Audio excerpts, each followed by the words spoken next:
So, previously on Tokyo Xanadu, the game introduced something legitimately interesting, and then did nothing with it as part of the course. I can't believe that you don't think going into the clock with its tiny little baby eclipse is not something interesting. God damn it, I want my tiny dungeon. It's okay, Crow, I also want the tiny dungeon. I mean, I guess to be fair, the game does sort of give you your tiny dungeon, because this is legitimately a very small dungeon. Like, we'll be in and out of this whole thing, like, boss included, in, like, 8 minutes tops. Yeah, but half as long isn't as fun as half as tall. Yeah, or half as big, yeah. But again, that is TokyoXanadu.txt, doing something interesting in a boring way. I suppose just taking the wrong lesson from a great idea. Like, I'm pretty sure they weren't at all intending to make it seem like this would be a tiny dungeon because of the tiny door, but I think you could have a little fun if you made a gimmick dungeon where, like, you just couldn't jump because the ceiling was, like, right up there. Or, like, yeah, just, like, the enemies, like, do, like, half damage because they're all half size or something. Look, you guys are coming up with a lot of ideas, and, you know, I don't think you need me to finish that statement. Again, something Falcom, curb your expectations.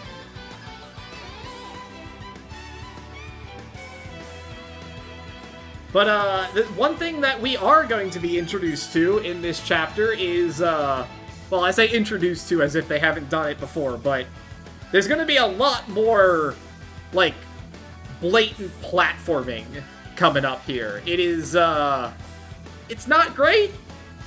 Not a fan, in general, when this game wants you to actually, like, try and time jumping on things. I just want to make sure we can jump over the string cheese, right? Oh, absolutely. Okay, good. Because, yeah, like, that. I don't think this is the first time it's shown up, isn't it? Like, didn't we, like, do this back in... Yeah, that isn't, but... Oh, what the fuck is this bullshit? Sorry. Oh, yeah, you know, that's how it goes. You just spawn a couple ogres right behind you. It's no big deal. But also, I love the fact that it's been a recurring theme in this LP where, like, you talk about the game introducing a new mechanic to its, like, dungeon gameplay sections, and it's capped off immediately with, you know, I don't like it. You know, what can I say? I don't really think any game has ever done Roku blocks well, so I'm not gonna give Tokyo Xanadu a pass on that either. Pretty plain and simple.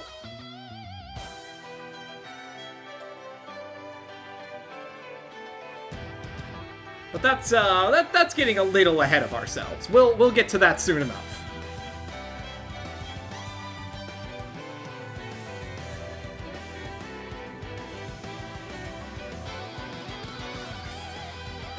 Oh yeah, here we go. Here's the room.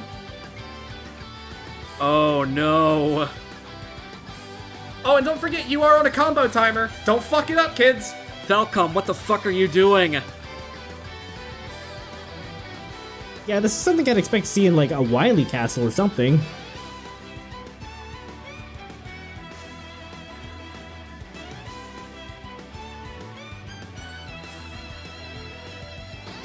But I can't imagine the platforming in this game is as tight as a Mega Man game. It's really not. Like, the jumps are really stiff. And, like, it's not hard to control, you fall really fast. So, if you want to have any degree of airtime, the only option you really have is your air attack. And, you know, that kind of locks you into one direction going forward.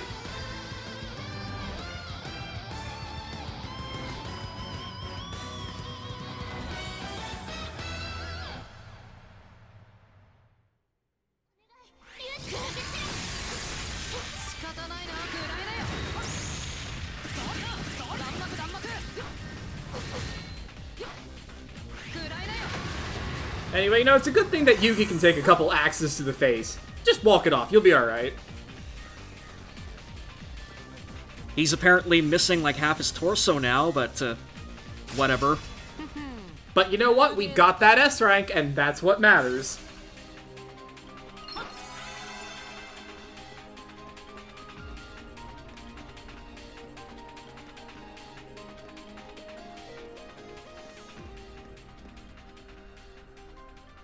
Anyway, now that we've gone through that incredible dungeon, it's time to cap it off with our friend, the robot. You know the robot, you love him. He has 2 attacks and has way too much HP.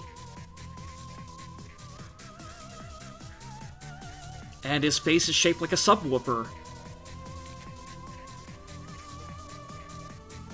I mean, doesn't your subwoofer shoot lasers? I thought that was like a standard feature. What kind of fucked up subwoofer do you have, Artix? Although, I do appreciate the fact that the boss for, like, the radio dungeon is literally fucking Soundwave. That is pretty nice touch. Also, Artist, I think you might need to take your subwoofer either back to the store or to the XRC. So, I don't claim that most of my music choices are thematic in any way. They usually aren't. But I will say that there is a reason that this guy got Azure's random encounter theme. Is he going to become a basic enemy moving forward? We fight robots like every fucking dungeon.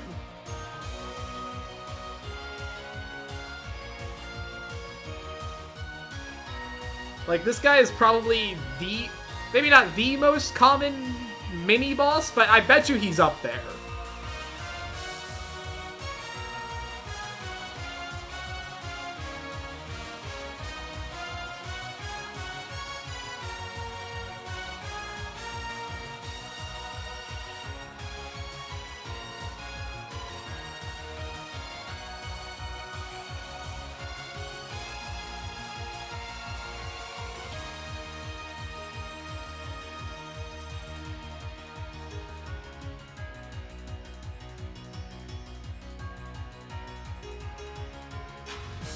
It is a little interesting, since you don't, I mean, aside, obviously you can just kind of see in the corner what element you are at any given time, but, if you look carefully, like, when you change a character's element, all of their projectiles and their attacks will change to match that color. So, like, Yuki's attacks are usually gold because he's steel, but since I have him equipped with a spell core, all of his lasers are blue now.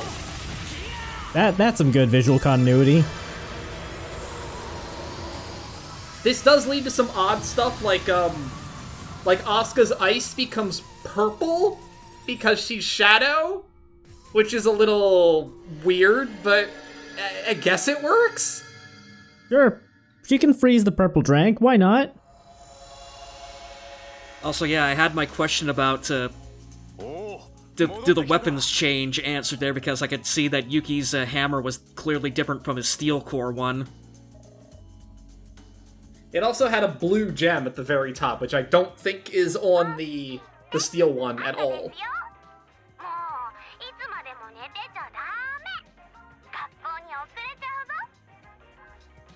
So good news, it's no longer haunted. Bad news, it's still a piece of shit. Well, I mean, it belongs to Saboru, so, you know, make of that what you will. You should have just left it haunted in that case. God, no, see, if we did that, then it would go off on him, and then June would come to us and be like, Guys, we gotta go, something happened to Saboru, we gotta help him. And then you know that Ko would be like, fine, I'll go see what happened to Saboru, because it's his friend, and he can't let June down. We'd have to fix it either way. God, and that would just end in Saboru becoming our 5th or our 7th party member instead of Rion.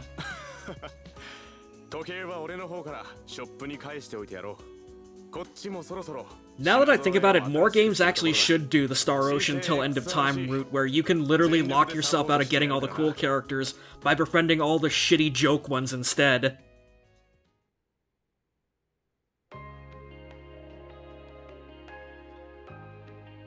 That would definitely be a decision. I don't know if I don't know how I feel about it, but That is definitely a gameplay decision that could be made. Yeah, I don't think I'd like that. You can get Nell and Albel, or you can get Rocco and Pepita. Take your pick.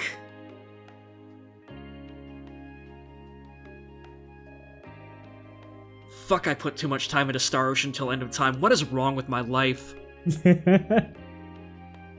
I mean, did you put a bunch of time into Star Ocean... Fuck, what is Star Ocean 4? Last Hope? Yeah, Last Hope. The bad one. I literally got through the opening cutscene and could not find my way through the opening area of the game that's playable to keep the plot going, and I said, fuck this, I'm not playing it anymore. I thought you were gonna say you platinumed that game. I was gonna say, good for you.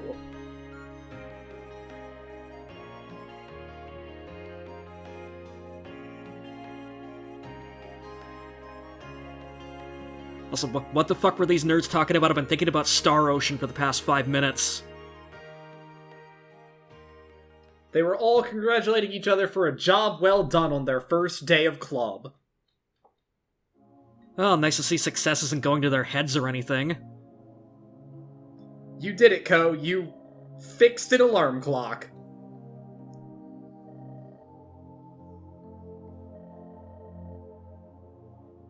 Also, why does Shio get to wear the cool gray dress shirt instead of everyone just in their normal whites? Because he's a delinquent and he doesn't follow the school rules. I am 100% sure that if I cared enough to, go up to the 3rd floor on, the next free time, there will be a conversation between him and, the disciplinary guy that basically goes exactly along those lines.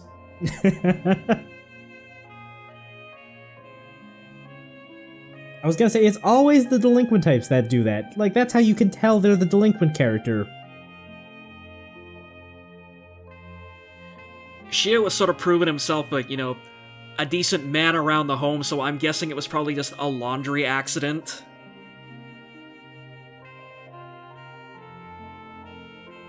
I mean, those two traits are not mutually exclusive. I mean, look at fucking Kanji Tatsumi. Again, you bring up the better version of Shio, but still. Yeah, I can't dispute that. I would rather have Kanji here. I mean, who wouldn't, really? A lot of this game's problems could be solved with someone just screaming, "Get bent!" at them incredibly forcibly.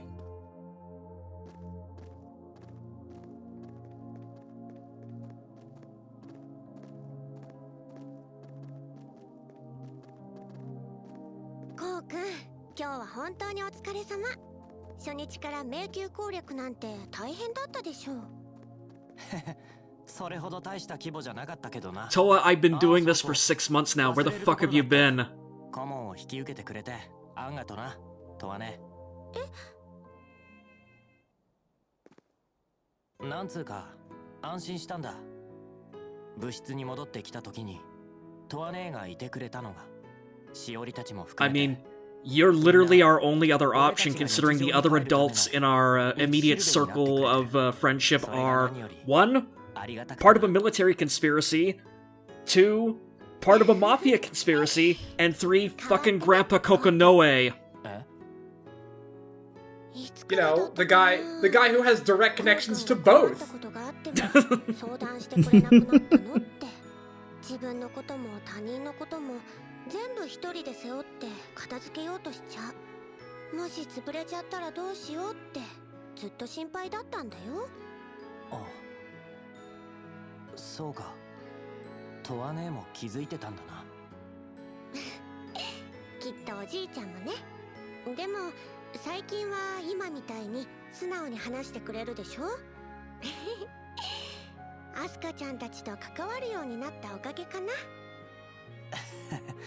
下手すりゃ俺よりも危なっかしい感じだったからな。きっと俺も変わらざるを得なかったってことなんだろう。そっか。ああ、悔しいな。こうくんの悩みはいとこの私が手助けしたかったんだけど、どうやらアスカちゃんに先を越されちゃったみたい。しおりちゃんにも背中を押してもらったみたいだし、was gonna say, I can't believe Toa's jealous of a 16-year-old, but, well, there it is. It just came right out. ねえねえところでどっちが気になるの I mean, Toa's probably innately jealous of, like, literally everyone who's probably even just an inch taller than she is, so... 温泉の時にどちらともいろいろと話していたみたいだしそういうのも含めて誰が気になるのかなって See, that's my secret, Toa. I'm not going for either of them. くだらないこと言ってると置いてっちまうぞチビとはねチビって言ったもうコウ君生意気だぞ少しはお姉ちゃんにですね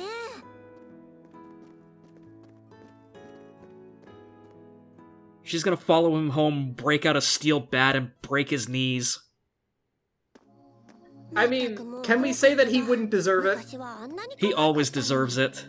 とわお姉ちゃんって私の袖をギュッて掴んでいつの話だよいつのおや君たちは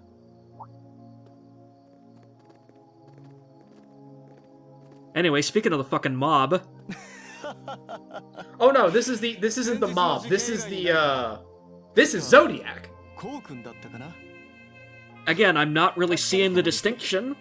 お疲れ様 Yeah, です I thought they were affiliated with the な mob. んでこんなところにってそちらの人は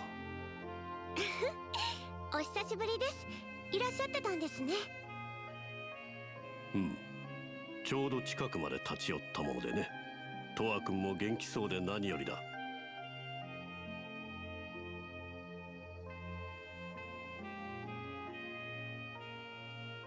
コウ君だったか孫娘が世話になっている北斗清十郎 Ko's soul immediately leaves his body. 当たるものだ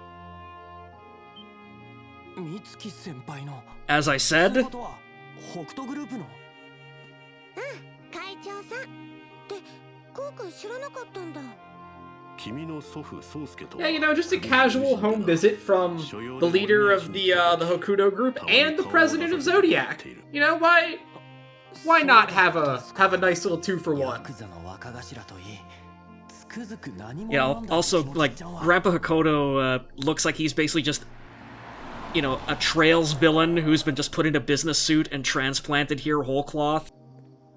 会長 You're not wrong. He absolutely would fit in with no edits whatsoever.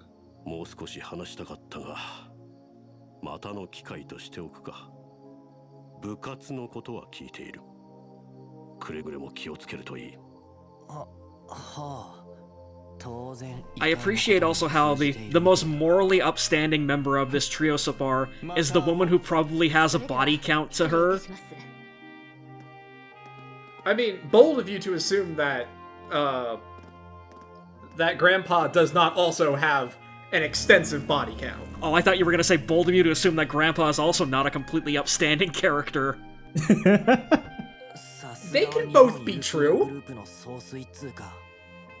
Okay, fine. But there's no arguing that the rape guy is really fucking bad, right? Oh, absolutely. No, nobody likes him. Not even Grandpa Hakudo. それが縁みたいなことを聞いたしえそうだったのかなんじゃ帰っておったか Oh god, who else is crashing? Oh no, wait, it's our Gramps. I was gonna say, now who the fuck is crashing this conversation? んおかえ The り Gramps who's supposed to be here. もう一緒じゃったかじっちゃんたくまさかあんな大物と知り合いだったなんてなああ清十郎のことか学生時代からの腐れ縁でな年に一度くらいは顔を見せに来よるまったく忙しいはずなのに律儀というか Got it, it's the line from Avatar The Last Airbender. Don't you know? All old people know each other. 春に会ったのになぜこんな時期に来たのかの I forget when it comes up. It's one of the things that's like one of the random lines in the next free time thing, but like you can talk to Gramps and he will just straight up tell you that he and Seijiro were like actively fucking picking fights with the mafia. like no, that dude 100% has a body count.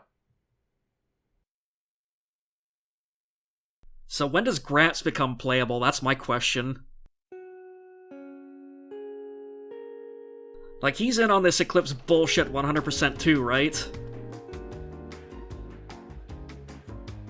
I mean, I don't know how you could not be when you're in direct contact with people like that.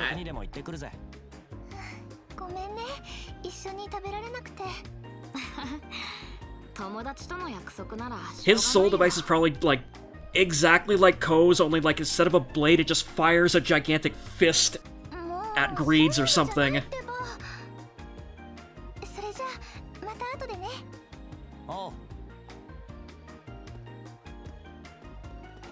I could totally see Gramps just firing Hadokens, yeah. Gramps doesn't even have a soul device. That's how powerful he is. Jesus Christ. お、リオンじゃん。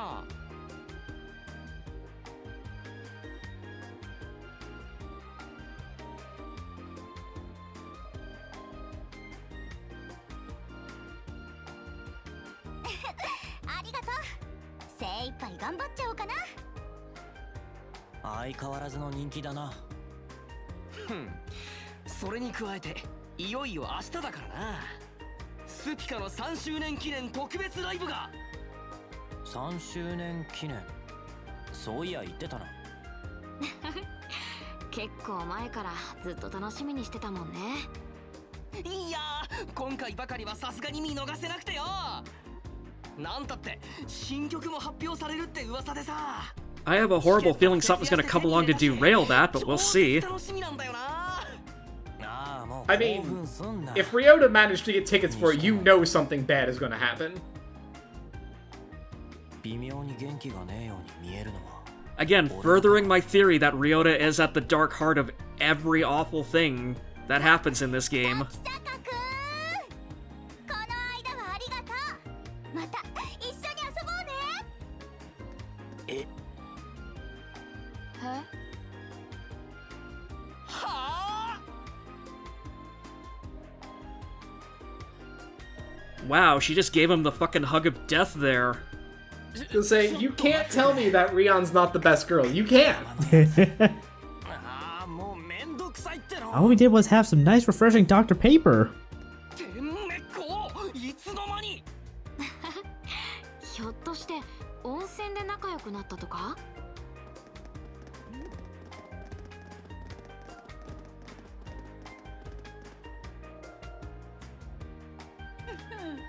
秘密。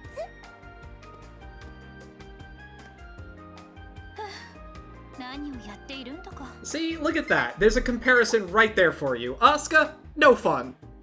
No understanding of what just happened. 午後より変動ありか。 Yeah, all business as usual.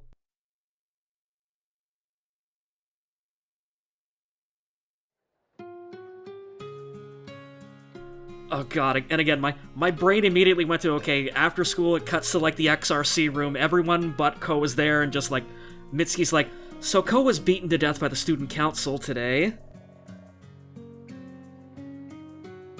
Why would, I mean, but what's the student council's beef with him? You didn't see how, like, Rion, like, threw the spotlight onto him, and everyone was like, he's Rion's new favorite, let's get the story out of him, and then, you know, he fucking runs away and they all chase after him. Right, but I'm saying, what does that have to do with the student council, though? Surely Ryota's fanboy club is at fault here. Maybe? Like, he was leading the charge. Look, fog of war, things get hectic, no one's really sure who to blame.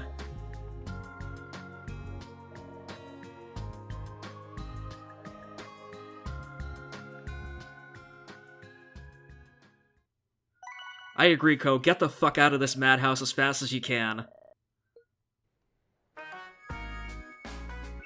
Alright, well, it is officially the start of another chapter, and that means more free time, more quests, more Bond events, everything that you know and love about the downtime in Tokyo Xanadu.